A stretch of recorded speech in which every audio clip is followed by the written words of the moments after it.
So I'm actually going to touch on a few different things today because economics is about problem solving. It's about bringing things together, making them manageable so that you can compare two different systems and then decide whether you want to adopt a change or make a difference based on which one's better. For your bottom line, or for the environment, or for agronomics, or whatever it might be. So I'm going to start my economics presentation by pulling out a few soil health results from the FEAT sites that these guys were talking about earlier. And this is actually from Charlie Controller's site, and I'm about to jump into the economics of this case study. But before I do that, I'm going to ask Danielle to comment on, let's say, one or two of these results. So as Terry alluded to earlier, we picked paired sites that had long-term farming systems practices, and they had to be the same soil type, same variety and crop class. Unfortunately, at the site of Charlie's, we had a different in crop class, but that didn't hinder the results that we got from his farming system. So for a number of his key soil chemical properties, despite the crop class being 1 year older, he was actually much better off than his neighbour. Lower acidicity, higher cations, higher carbon, both organic and labile carbon. And it's very difficult to build organic carbon in the system. So that was a huge bonus at Charlie's site. Also, we saw some really big differences in soil physical properties with water infiltration, effective rooting depth. The biological properties tell a story in their own right. So remember I said earlier the percentage of plant parasitic nematodes give us an overall indication of the health of the soil. Charlie's site, unfortunately, had a higher percentage of parasitic nematodes compared to his neighbour. Almost half, again, of what his neighbour had. And Charlie didn't incorporate a legume fallow. So it highlighted to Charlie that there were still opportunities to refine his farming system and pick up some, hopefully, soil biological improvements. And the famous root radar plots. Despite this ratoon, again, being 1 year older than the neighbouring site, there was very little difference in most of the key root parameters because this is relative difference. This equals 1. The blue line was basically overlapping, so they were equal, except again with effective rooting depth. The benefits of that wider row control traffic system was reducing the compaction. Thanks, Dan. So that's the agronomic or the soil health angle and the aspect of it. And I guess part of what Charlie's tried to do is really just implement a low-cost, effective system so that, you know, especially when fuel prices were high or when sugar prices were low, he could kind of have that low-cost system. And I guess he's aiming for that. And along the way, he's having some of those soil health benefits. And he's now adopted legume fallows. He's now having cash crops. But what we've done is we've focused up until the reduced tillage side of things and the row spacing side of things. We've taken that as a snapshot of time and gone back over his journey right to when he took on the farm in 1984. So what we see is that in Charlie's case, there's also some environmental benefits. Now this is completed in conjunction with QUT, with the leading life cycle scientist Marguerite Renew. And what they do is they take some of the parameters that we use in our analysis and they basically look at the off-farm and the on-farm aspects of production of sugarcane right up until the haul-out stage. And then they look at it not just in terms of water quality, but over a range of indicators. So in Charlie's instance, the changes he made were equivalent to burning 81 tonnes or less diesel a year. And they're also equivalent to taking about 172 cars off the road each year. Now, this particular measure is getting very topical around greenhouse gas emissions, being carbon neutral, that type of thing. So to be on the front foot and to have someone like Marguerite Renew customising that life cycles tool to make it suit the sugarcane industry and to be able to say, once, a lot of this carbon neutral stuff is starting to come up 5 or 10 years later, to say, well, actually, there's a body of work that's been done in the sugarcane industry that looks not just at putting carbon back into the ground, but looks at things like reducing your tillage and the flow-on effect of those changes. And he has also had positive water quality improvements due to reduce nutrient losses and reduce pesticide losses and risks. So that's the environmental side. Now I'll do what I'm paid to do and get into the economics in terms of dollars and cents. Now I'm using our program, FEATOnline, which is a farm economic analysis tool. If you don't take anything away from today, if you only take one thing away from today, it's to sign up and check out the tool and check out some of the local Burdekin scenarios. But each situation is different.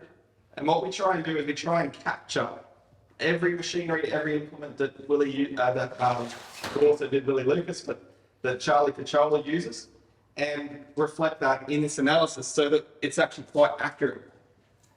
And what we see is that when we look at his situation, we're not just looking at the soil health, we're also looking at the dollars and dirt. It's not a bad country song, it's just a holistic way of looking at it. And you can see that some of the key changes that he made over this journey from 1984 was switching to reduced tillage, switching to a wider row spacing with controlled traffic and permanent beds, and reducing nutrient rates in line with some of the smart KMB and FEAT principles, as well as reducing some of his weed, pest and disease control application rates. So this is his journey, and I guess one of the things that he's commented to me is about the importance of having advisors like many of you in the room, being able to be alongside him and bounce ideas off them, bounce ideas off other growers, and get different points of view. Because you can imagine that when he's making some of these changes, there's not the body of research that's out there today. He's kind of trying to make something work and trying to adjust it and tweak it. So we've taken the big key changes, and that's what we've captured in our study. Now, it all comes down to, and today you're going to get a few different forms of economics, but this is the one with the bells and whistles that accounts for all the fixed costs, and it accounts for the depreciation, and it accounts for a discounted discount rate that accounts for a 7% rate of return. So it's super conservative in what we've done. And if this was an operating return figure, it would actually be a lot higher. But what I'm showing you today is the annual benefit figure, and it's positive. He's flying blind, he's pioneering some of these changes, you might say, and it comes out at about $26,000 per hectare per year better. Very conservative in this figure. And you can see that as well as that, his investment capacity means that he could have paid a lot more on some of those investments in implements and in custom mill boards and in gypsum applicators. He could have spent a lot more than what he did. And you can see that because some of the changes is he's gone from doing like 14 scarifications back in the day across the crop cycle down to very reduced tillage. And so the big saving in this story, where we break it down, is in the farm operations cost, in the fuel, the oil, the labour, the repairs and maintenance that goes along with reducing its farm operations. Now, I want to give you that as a bit of a preface of the big picture of including everything. When you include the fixed costs, when you include the capital costs. But you can say to me, well, that's all well and good, Caleb, but you're sitting there in your office in Townsville and putting this all on paper. What does it actually mean, though, if things don't go to plan? What if the yields change? So in each of these studies that we've done 6 of them, and 2 in the Burdekin, and we've done a series in the wet tropics previous to this. But in each of them, we say, what if things don't go to plan? What if yields change? Now, in Charlie's instance, if you look at his yields, they've actually at least remained productive. They've actually, when we broke it down, he was doing better than the prod zone after he made the changes. But I won't display that information here today unless he's actually here to talk you through it. So what we do though is we keep the yields constant in the analysis, and then we say, well, if they went up or they went down, they'd have to go down by 6% in terms of tons of cane per hectare for there to be no benefit, for him to just break even in terms of making the changes. So we like to do that. We like to ask, what's the cost, what's the benefits, but then also what's the risk? And so this is Charlie's situation, and you go, okay, well, that's all well and good. You've talked about the cost of benefits, then you've talked about if things don't go according to plan. But what about my situation? Because you're just giving me someone else's situation. I'm in a different part of the Burdekin, it's all well and good. So enter the Farm Economic Analysis Tool. You can customize it to suit your farm, your implements, your hectares, and it's really, in terms of economics, you can do a real basic gross margin for 1 year, for one crop. FEAT takes that concept and puts it on steroids.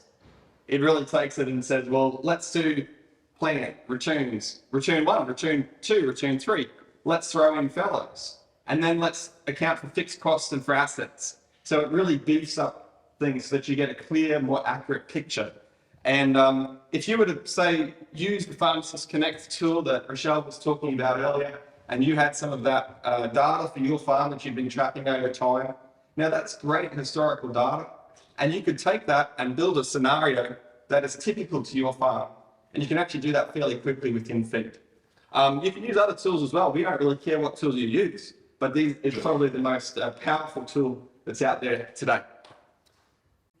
Now, we talked about Charlie and his journey. Let's now talk about yours. Now, what you can do is, with this new online version of FEAT, you've probably heard of FEAT, it's been around for about 15 years, but we've now taken it online. We've made it easier so that it's more easy to access. It's easier to access updates. If we, like earlier in the, I think 2021, we rolled out an irrigation update, and that meant everybody got instant access to this really powerful upgrade, which is especially relevant for the Burdekin, where you can add in multiple pumps, you can customize their flow rates, you can customize how many hectares they cover in your farm. Really powerful and instantly accessible. The other thing is it's a lot more user-friendly than what it used to be. We've broken it down so that you can do it step by step. And the other thing is that if you are working on this with an advisor and you wanted to edit something in your scenario and send it across to them, instead of having to worry about the headache of exchanging Excel files and the like, you can just one click, share a copy with them, they can make some edits and send it back to you. So it's quite powerful. And really, as I mentioned earlier, economics is about being able to compare different farming systems, compare two situations, weigh up the benefit, and decide, make an informed decision based on that benefit or that cost. Now, in the past, again, very difficult to do, had to juggle multiple Excel files. If I was doing this, I would have had to create a third Excel spreadsheet to highlight the differences in the two previous Excel files. Real headache. Hope they don't crash when you open the two up. But now you can just jump in, select two of the scenarios that you've created, click and compare. And that's what economics is about, being able to get to that comparison stage. Now, and when I say economics, I mean the type of forward-focused economics that we're talking about here today. You're wanting to plan ahead and you want to make an informed choice. Now, one example that we didn't look at in Charlie's study, so I'll touch on it now, is the option of growing a soybean crop or a mung bean crop or any other type of cash crop. And what you would do is you would go in and add that into the system, and you would then say, okay, well, I want to now see what my kind of break-even point for this new crop is. Now, this is just one example. I've taken out the gypsum that was in the scenario because most of that would benefit the cane crop as well. And it shows that in that particular situation, his break-even point is around about a $600, maybe $650 per tonne price that he would need to get. And he would need about maybe 2.5 tonnes to break even in terms of yield. And this is just one quick way to kind of weigh up a range of different tonnages and prices and then see what his break-even point might be. Now, that's just one little aspect of the risk question. What if things don't go according to plan yet? Now, if I was building this scenario up from the ground, I would add in his implements one by one and how many passes they do. So I'm saying that he's run through with the offsets 3 times in total in the fallow period. And what it does is it brings across a cost per hectare, which I believe includes, in this instance, the labour as well. And the beauty of that is that when you actually do an accurate costing for your machinery in that particular implement, you know every time you fire up the tractor and you go out into the paddock that it's going to cost you that much per hectare. Now, if you've used other tools and you know this cost, there is a contractor section where you can just say, I want to put in roughly $60 a hectare for that operation, and you can have these in FEAT in a matter of minutes. But if you want to build them from the ground up, then FEAT lets you do that as well. Then you look at other sections like the planting cost, and in each of these sections you'll have the application cost, which in this case is the planter, and then you'll also have the products as well. And it's really being holistic in capturing all aspects of things, not just the product. And it does this for fertilizer, for weed control, for insect and disease control. It really categorizes it according to what you want to manage. Now, when I sat down with Charlie, what I did first is I kind of stepped away from this tool and I said, what does your typical situation look like? Because that's what we're trying to capture in this. Now, in terms of presenting where the costs lie and what the big ones are, Terry, we brought back the pie charts. So it's a nice little breakdown of where the costs lie. You can do this in your cane as well. And I guess once you've got that picture and you say, well, actually, I want to focus on honing my land preparation costs, or I want to focus on another area like my irrigation and see if I can improve that. And that's the kind of information that you might take away from looking at a breakdown in the costs like this. And I guess just to end on the goal of what we want you to achieve today is to actually jump in and take a look. Now, what you can do is you can copy across a FEAT regional scenario file, and you can jump in and customize that to suit your situation. I would like to actually try it, but I'm told the internet's not so good here, so I'm gonna second guess that and maybe hold off today. But is there any questions on what we've presented today? Because I have moved through it very quickly. Can you use, like, it's just new machinery comes along, you can put whatever that machinery is, the cost, etc. So I'm just thinking, like, probably like colours, we're trying to move from all size framework lands to harvesting. So looking at the cost of new machinery, the harvest versus the chemical control program. So is that something we could use for this? It doesn't. So just to be super clear on, say, harvesting costs, if we're talking about cane is it's a very involved costing, and SRA and DAF are working on a costing model for the cane side of things, because you've got haul outs, it depends on the row lengths, it depends on this. But in terms of adding in a simple harvesting cost for a fallow crop, yes, you can do that. The other thing is what you do is with your tractors and implements, there's a few components to it. So you've got your fuel, you've got your oil that goes with that, obviously. You've got your R&M, which is your repairs and maintenance, and then you've got your labour. Now, what FEAT does is it wants to know what is the work rate that machine is operating at. So is it doing 2 hectares an hour, or is it doing 1 hectare an hour? And so what you do to get that work rate is you throw in the speed, you throw in the width of parts, so how wide is it in terms of the area that it's covering, and you also throw in the field efficiency, which is kind of like saying, do you spend 80% of the time in the field and 20% turning or filling up, or do you spend 70%?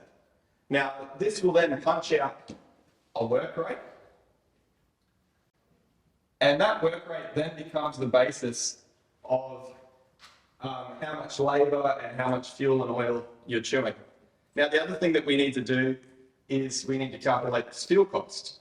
So what we would do there is we would say, okay, you've got a tractor and it's got, I don't know, 100 horsepower. Now that 100 horsepower at a PTO level, we have some calculations built into FEAT that I'm pretty sure were developed by QUT. And they punch out a rough litres per hour that you would use for that implement. And then when you get to the implement level, you say, well, is that now running flat out on that track? Is it like an implement like a rotary hoe where it's going flat out? Or is it something a little bit lighter, like a sprayer that might only be using like 50% of the fuel that it possibly could be chugging? So when you combine all of those with the work rate, and then you add in the casual labour cost, it might be $35 an hour, then you combine that and it punches out a per hectare figure like the one we looked at earlier. Does that answer the question? I'm not having a conversation very much. Yeah, for sure. Yeah, it sounds pretty cool. And the good thing is you can throw it in there and then you can reality check it. Hey Sherry, you can check the readout on your tractor to see whether or not the speed that you've got in there is accurate or the fuel use that you've got in there is accurate. You can override the rough calculation that you put in there with your own figures. And I think, I mean, we've talked about this before, hey Danielle, that even just something as simple as that, it's a very powerful tool, but even just something as simple as using the machinery costings can completely reshape the way that you're looking at your farm. You might look at it and say, okay, well, I should be able, that block, I don't know, to get 10 hectares. The boys should be done on that by lunchtime, and then I want to get them moving on to this next block. Things like that. So yeah, it's very powerful, and I guess really that comes down to what you want to use it for, and then thinking through that logically. So one of the examples I can think of, and I have done this in the past, is doing budgets in your farm. yes, Say just do a bank manager gets super excited, don't they? Next day. Yeah. So you've got real numbers in front of you. You can also have a scenario there, create a business case. yeah, The other thing is the simple things like you spoke about. If I do 3 rows at a time now, what if I do 5? yep. It's really straightforward. You know? And that tool works really well now. that then leads into a tractor purchase. Yeah, and do I get an old tractor that's probably going to have more repairs and maintenance, but less depreciation? Or do I get a new tractor that's going to have bugger all repairs and maintenance, but a fair bit of depreciation? Those kind of questions you might look at. And the beauty of it is that because it's a whole of farm tool, you can factor those things in and then compare the two situations in a really holistic way. So You can use it with localizer applications as well. You want to go lift it or you go ground. we once did a very in-depth analysis to the guy in Herbert, sat down, explained everything to him in depth. It was one of these case studies and went through all the nuts and bolts. And then he said, oh, yeah, that's great, Cal, that's great, but I'm thinking about making some adjustments to my mill, or I want to try this change in my product. And so even little things like that, which might seem a little bit daunting when you just handed a pen and paper, when you've got the FEAT program and it lays it out logically, to do something like that and to then click and compare, it's fantastic. I remember we were chatting, we did one of these workshops and we were chatting with the guy who just installed a new pump and he put solar on the pump and he was using it for about roughly the same area that it had been used for before. It just had the solar component. So we went into the irrigation section of the tool, we adjusted the tariffs and the percent that was going towards solar. And just by doing that in a matter of 5 minutes, he could see that this investment that he'd kind of gone in blind to, like he just invested and hoped it was the right decision. We had the exact same tariff that he had on his farm. We had the exact flow rate that he knew from his pump. And he could see that just by making that solar investment, he could pay it off within about 2.5 years. So real simple economic weighing up of things, but it's very powerful in what it can look at. So I think it comes in handy as well because of production as well when you're pricing your sugar from the farmers and you know, to know you're comfortable for pricing. So, you know, your accountants, your bank managers, and then down to the economists, farmers, and cost of working, cost of production. yeah. And I think the key thing in all of that too is that it kind of encourages you to get organised and look at it in a systematic way. So that when you do go to those types of people, we're not offering commercial advice or anything. We're just offering you a tool. And if you want to use it for those types of purposes, then it does show that you're actually organised and you've got your figures in order. And again, you might use FEAT, you might use another tool, but the point is that you're actually able to use that economics to bring everything together and to then weigh up a change or weigh up an investment, those types of things. So I would wrap up here if there's no further questions.